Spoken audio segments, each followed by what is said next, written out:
सभी को नमस्कार, प्रणाम, जय हिंद। आज हम लेकर आए हैं एक ऐसा टॉपिक जिसमें अधिकांश बच्चों को कंफ्यूजन ही कंफ्यूजन रहता है।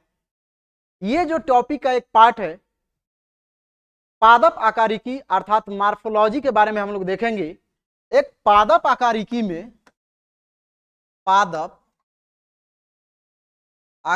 में हम लोग पादप के बारे में देखते हैं और ये पादप में हम लोग फूल का, फल का, तना का, पत्तियों का अध्ययन करते हैं। इसमें जैसे हमारा हो गया एक फल का, उसके बाद फूल का, उसके बाद तना का, पत्तियों का और जड़ों का हम लोग इसके अंतर्गत अध्ययन करते हैं। फल कितने प्रकार के होते हैं, फूल कितने प्रकार के होते हैं, तना कितने प्रकार के होते हैं, तो इन्हीं सब के बारे में हम लोग देखेंगे। तो हमारा पहला इसका एक पार्ट है जिसे हम लोग फूल आकारिकी के नाम से जानते हैं। तो आइए देखते हैं फूलों का आखिर आकार कैसा होता है, फूलों में मेल और फीमेल कैसे होता है, तो इसको हम लोग देखेंगे। देखिए यहां पे जो हम एक फिगर बनाए हैं, आपको यहां पे जो फिगर बना हुआ है, चलिए तो ये जो हमारा फिगर है, यहाँ पे फूलों का जो डिवीजन होता है कि फूलों में कौन कौन सा पार्ट होता है। तो फूल में जैसे मान लीजिए कि गुलहड़ का जो फूल होता है, सबसे बेस्ट हमारा एग्जाम्पल होता है गुलहड़ के फूल का। इसमें हम लोग देखते हैं कि इसका जो फीमेल पार्ट होता है, मेल पार्ट होता है, किस तरीका से इनमें फर्टिलाइजेशन होता है, निषेचन होता है। तो ये जो हमारा फूल है, फूल का ये फीमेल पार्ट है जिसे हम लोग जायांग के नाम से जानते हैं, और ये हमारा जो फूल का मेल पार्ट है इसे हम लोग पुमांग के नाम से जानते हैं। अगर आपके क्वेश्चन में आया कि फूलों का मेल पार्ट कौन सा है, तो जायांग होता है। फूलों का मेल पार्ट पुमांग होता है, जिसे हम लोग पुंकेसर के नाम से भी जानते हैं, और फूलों का फीमेल पार्ट जो होता है जायांग होता है, इसे हम लोग स्त्रीकेसर के नाम से भी जानते हैं। तो यहाँ पे हम लोग जो देख रहे हैं, ये जो हमारा पार्ट दिख रहा है यहाँ पे, यानी फूल का जो मेन पार्ट होता है, अंडाशय होता है, वो जिस पार्ट पे टिका रहता है इसे हम लोग पुष्पासन के नाम से जानते हैं। यानी पुष्प का आसन जिस पार्ट पे रहता है उसे हम लोग पुष्पासन कहते हैं। और ये जो हमारा पार्ट हुआ इसे हम लोग बाह्य दलपुंज के नाम से जानते हैं। यही बाह्य दलपुंज फूलों का कलर डिसाइड करता है, क्योंकि हरियाली को भी इसी के वजह से, फूलों में जो हरियाली दिखती है बाह्य दलपुंज के वजह से दिखती है। और इसका काम होता है, फूल का जो मेन पार्ट होता है उसको सिक्योरिटी देना, उसको सुरक्षित करना, सुरक्षा देना उसका काम होता है। इन फूलों के बीच में एक हमारा यहाँ पे अंडाशय होता है। ये जो अंडाशय है, इसी अंडाशय में फलों का विकास होता है, फलों का विकास होता है। और ये जो अंडाशय है, अंडाशय ओवरऑल, ये हमारा ओवरऑल सभी अंडाशय है, और इसके बीच में जो पाया जाता है इसे हम लोग अंडाणु के नाम से जानते हैं। ये हमारा अंडाणु है। उसके बाद फूलों का ऊपर वाला जो पार्ट होता है इसके हम लोग वर्तिकाग्र कहते हैं। यही इसी वर्तिकाग्र में चिपचिपा पदार्थ पाया जाता है, और यही चिपचिपा पदार्थ हमारा पराग कण से निषेचन करता है, तो उसे हम लोग पराग कण से निषेचन करता है, तो उसे हम लोग पर परागन के नाम से जानते हैं। और यहाँ पे ये जिसका डंठल पाया जाता है इसे हम लोग वर्तिका या स्टाइल के नाम से भी जानते हैं। इसे हम लोग स्टाइल भी कहते हैं इंग्लिश में, और वर्तिकाग्र को हम लोग स्टिग्मा के नाम से जानते हैं। ये जो हमारा पार्ट होता है फूलों का मेल पार्ट होता है, और इस फूलों के मेल पार्ट में इसका भी एक स्पर्म होता है, जिस स्पर्म को हम लोग पराग कण के नाम से जानते हैं। और इसमें एक तंतु पाया जाता है, यहाँ पे जो हम लोग देख रहे हैं, तो मेल पार्ट में क्या पाया जाता है, तंतु पाया जाता है। अब यहाँ पे देखते हैं कि क्वेश्चन किस तरीका से पूछता है। तो क्वेश्चन पूछने का तरीका होता है कि पौधे का मेल पार्ट कौन है, या मेल फीमेल पार्ट कौन है। तो आपको ऑप्शन में दे देगा, एक में अंडाशय दे देगा, 2 में अंडाणु दे देगा, 3 में वर्तिकाग्र दे देगा, और 4 में आपका परागकण दे देगा। यानी ये फूलों का जो फीमेल पार्ट है उसका कौन सा भाग नहीं है, तो हमारा परागकण नहीं है। इसलिए हमने दोनों को अलग अलग डिवाइड करके आपको यहाँ पे समझाने का प्रयास किया है। और यहां से जब परागकण निकलता है, अब परागकण निकलने का कई सारे माध्यम होता है।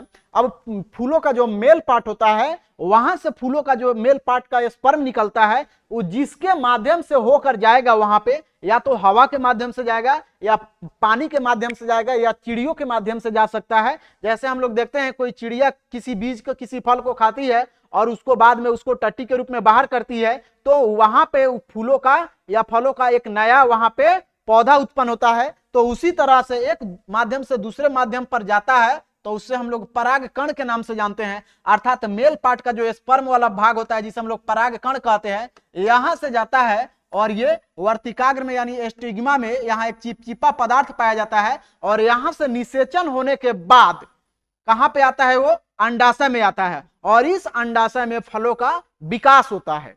तो यहाँ पे हम लोग देखेंगे कि फूलों का जो मेल पार्ट होता है, जयांग और पुमांग का निषेचन कहां होता है, तो इसका निषेचन इतना ही वाला जो पार्ट आपको पतला दिख रहा है, जिसे हम लोग वर्तिकाग्र कहते हैं, वर्तिकाग्र में फूलों का निषेचन होता है।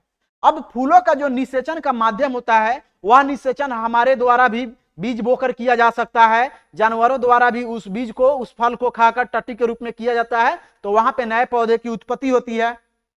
अब ये जो माध्यम बन रहा है, ये आपका माध्यम जो बन रहा है, या तो जानवर के माध्यम हो सकता है, मानव के माध्यम से परागन हो सकता है। अब देखिए फूलों का निषेचन कहां होता है, हमारा पहला क्वेश्चन है कि फूलों का निषेचन कहां होता है। तो फूलों का निषेचन जो होता है वर्तिकाग्र में होता है, अर्थात स्टाइल में निषेचन होता है, और वर्तिका में निषेचन होता है। और वर्तिकाग्र जो होता है, यहाँ पे एक चिपचिपा पदार्थ पाया जाता है, और इसी चिपचिपा पदार्थ में यहाँ आकर निषेचित होता है। निषेचन होने के बाद अंडाशय में वो चला जाता है निषेचन के बाद।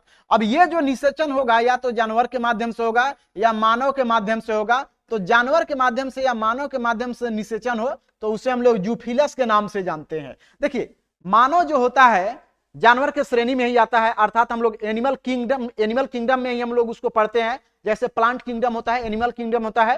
प्लांट किंगडम में पौधे के बारे में, पेड़ के बारे में देखते हैं, और एनिमल किंगडम जो होता है उसमें जानवर के बारे में, मनुष्य के बारे में, मछलियों के बारे में, माइक्रोबायोलॉजी वाला जो पार्ट होता है, सूक्ष्म जीव वाला, वो सभी एनिमल किंगडम में हम लोग देखते हैं। तो ये जानवर या मानव के माध्यम से जो परागन होता है, उसे हम लोग जूफिलस के नाम से जानते हैं। अब कहिएगा कि सर जानवर और मानव में परागन जो होता है जूफिलस के नाम से जानते हैं, तो ये जूफिल, जैसे देखिए चिड़िया कहाँ पाई जाती है, जैसे जानवर कहाँ पाए जाते हैं, जानवर जो पाए जाते हैं चिड़ियाघर में पाया जाता है, और चिड़ियाघर को हम लोग किस नाम से जानते हैं, जू के नाम से जानते हैं। तो जू लगा दीजिएगा, तो जू, और इसमें लास्ट में फिलस लगा दीजिएगा, तो जूफिलस हो जाएगा आपका। तो इसी तरह से पानी के माध्यम से अगर परागन हो रहा है, या परागन हो रहा है पानी के माध्यम से, तो पानी के माध्यम से हो रहा है, तो इसे हम लोग हाइड्रोफिलस के नाम से जानेंगे, हाइड्रोफिलस के नाम से जानेंगे। उसके बाद पक्षी के माध्यम से हो रहा है, पक्षियों का अध्ययन किस शाखा के अंतर्गत किया जाता है, तो पक्षियों का अध्ययन ऑर्निथोलॉजी कहा जाता है। तो जब पक्षियों के माध्यम से निषेचन होगा, तो इसको हम लोग ऑर्निथो जोड़ देंगे, ऑर्निथो, और इसमें हम लोग फिलस ऐड कर देंगे, यानी ऑर्निथोफिलस।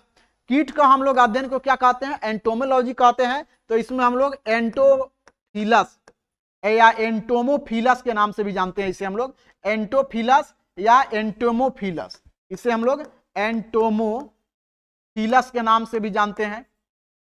उसके बाद देखेंगे चमगादड़, चमगादड़ के माध्यम से जो परागन होता है उसे हम लोग क्रिप्टोफिलस के नाम से जानते हैं, क्रिप्टोफिलस के नाम से जानते हैं। उसके बाद घोंगा, देखिए घोंगा किसके अंतर्गत आता है, घोंगा जो होता है सीप वगैरह हो गया, घोंगा वगैरह हो गया, ये आपको मोलास्का संघ के अंतर्गत आता है। तो इसको हम लोग मैल्कोफिलस के नाम से भी जानते हैं, मैल्कोफिलस के भी नाम से जानते हैं। ठीक है, तो यहाँ पे हमारा जिसके माध्यम से परागन होगा उसी के नाम पे हम लोग इसे स्टडी किए। अर्थात फूलों में जो निषेचन होता है, वर्तिका में निषेचन होता है फूलों के माध्यम से। फूलों में जो निषेचन होता है कहां होता है, वर्तिका में होता है, स्टाइल में। जानवर या मानव के माध्यम से जो परागन होगा उसे हम लोग जूफिलस के नाम से जानते हैं। पानी के माध्यम से जो परागन होगा उसे हम लोग हाइड्रोफिलस के नाम से जानेंगे। पक्षी के माध्यम से जो परागन होगा उसे हम लोग ऑर्निथोफिलस के नाम से जानेंगे। कीट के माध्यम से जो परागन होगा उसे हम लोग एंटोमोफिलस के नाम से जानेंगे। चमगादड़ के माध्यम से जो परागन होगा उसे हम लोग क्रिप्टोफिलस के नाम से जानेंगे। और घोंगा के माध्यम से जो परागन होगा उसे हम लोग मैल्कोफिलस के नाम से जानते हैं। अब एक और यहाँ पे क्वेश्चन है, यहाँ पे हम लोग देखेंगे एक और क्वेश्चन। यहां पे देखेंगे कि विश्व का सबसे बड़ा जो फूल होता है उसका नाम होता है रेफ्लेसिया। विश्व का सबसे बड़ा जो फूल होता है रेफ्लेसिया, रेफ्लेसिया, रेफ्लेसिया होता है। अब इसमें देखेंगे इस विश्व का सबसे बड़ा फूल में रेफ्लेसिया होता है। तो रेफ्लेसिया में परागण कैसे होता है? तो रेफ्लेसिया में परागण किसके माध्यम से होता है? रेफ्लेसिया में परागण हाथी के माध्यम से होता है। देखिए ये जो आपका रेफ्लेसिया फूल है ये आपको अफ्रीका के जंगलों में पाया जाता है, अफ्रीका के जंगलों में पाया जाता है। तो चूंकि विश्व का सबसे बड़ा फूल है तो इसमें परागण हाथियों के माध्यम से होता है। इन फूलों को हाथियों द्वारा खाया जाता है और वो हाथी जो टट्टी के रूप में बाहर करते हैं, फिर एक नए रेफ्लेसिया का जन्म होता है। ये रेफ्लेसिया फूल जो होता है काफी बड़ा होता है। इसमें 2 से 3 आदमी इस रेफ्लेसिया नामक फूल में आराम से सो सकते हैं, बिल्कुल नहीं टूट सकता है। उसके बाद हम लोग देखेंगे विश्व का सबसे छोटा जो फूल होता है उल्फिया होता है। उल्फिया, उल्फिया या इसे हम लोग उल्फिया ऐसे भी हम लोग लिख सकते हैं, इन दोनों तरीका से आपको मिलेगा। तो ये उल्फिया जो फूल होता है या उल्फिया ये विश्व का सबसे छोटा फूल होता है और इसमें जो परागण होता है विश्व का सबसे छोटा पक्षी हमिंग बर्ड के माध्यम से होता है। क्लियर? तो अब क्वेश्चन कई तरीका से यहां पूछ सकता है कि विश्व का सबसे छोटा फूल में परागण किसके माध्यम से होता है? तो चिड़ियों के माध्यम से होता है और वह चिड़िया कौन है? हमिंग बर्ड होता है। इस चिड़िया का एक और नाम है, इसका गुंजन पक्षी के नाम से भी इसे हम लोग जानते हैं। क्लियर?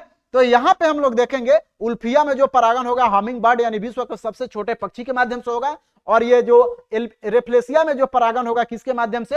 हाथियों के माध्यम से होगा। तो ये रहा हमारा फूलों का संबंधित एक छोटा सा सेशन। फिर मिलते हैं हम नेक्स्ट वीडियो में, तब तक जय हिंद।